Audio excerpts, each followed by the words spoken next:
राजस्थान की सियासत में एक और बड़ा धमाका। बाड़मेर के मेवाराम जैन का अब फिर से एक कथित ऑडियो वायरल हो रहा है और इस ऑडियो में सीधा हरीश चौधरी की खिलाफत सुनाई दे रही है।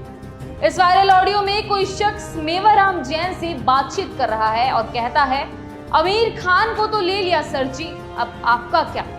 इस पर मेवाराम जैन हाँ में जवाब देते हैं। वही शख्स आगे कहता है, सर आपको कब लेंगे, जब लेंगे तो पटाखे छुड़ाएंगे। और चौंकाने वाली बात यह है कि बातचीत के बीच ये भी दावा किया जा रहा है कि हरीश चौधरी की वजह से ही मेवाराम जैन को नहीं लिया जा रहा। अब बड़ा सवाल यही है, ये ऑडियो कितना सच है, क्या इसमें कोई सियासी साजिश छिपी है या फिर से ये महज एक वायरल जुगाड़ है। आपका क्या कहना है, कमेंट सेक्शन में जरूर लिखिएगा और जुड़े रहिए पीके टाइम्स के साथ। नमस्कार।